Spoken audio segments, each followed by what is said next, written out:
মুহুর্মুহু ইসরায়েলি ক্ষেপণাস্ত্র আঘাত হানছে গাজা উপত্যকায়, কেড়ে নিচ্ছে অসংখ্য ফিলিস্তিনির প্রাণ। বেসামরিক ভবনগুলোর পাশাপাশি অনিরাপদ হয়ে উঠেছে শরণার্থী শিবির তথা ত্রাণ কেন্দ্রগুলো।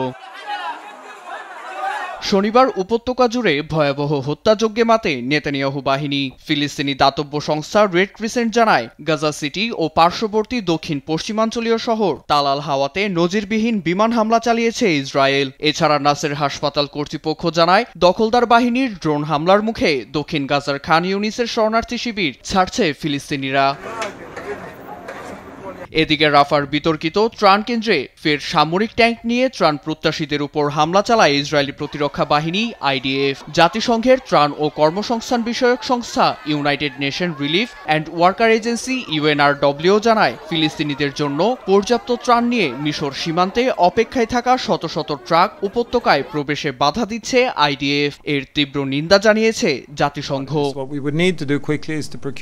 আমাদের যথেষ্ট সামর্থ্য ও মজুদ রয়েছে, শুধু সেগুলো ফিলিস্তিনিদের হাতে তুলে দেয়া বাকি। কিন্তু গমের আটা ও খাদ্যপণ্যগুলো বেশি দিন সীমান্তে আটকে থাকলে নষ্ট হয়ে যাবে। আমাদের দ্রুত পদক্ষেপ নেওয়া উচিত।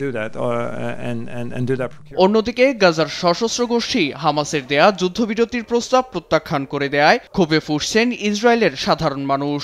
এর প্রতিবাদে শনিবার তেল আবিবের হস্টেজ স্কয়ারে বিক্ষোভে নামে অন্তত 2000 মানুষ।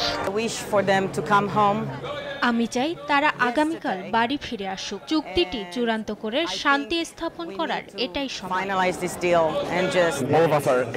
জিম্মিদের ভবিষ্যৎ নিয়ে আমরা চিন্তিত। যত দ্রুত সম্ভব তাদের ফিরিয়ে আনতে হবে। সে সময় মেক আমেরিকা গ্রেট এগেনের আদলে make Israel great again slogan দেন বিক্ষোভকারীরা। অবস্থান নেন যুক্তরাষ্ট্র দূতাবাসের সামনেও। Nirab Das, news desk, Desh TV.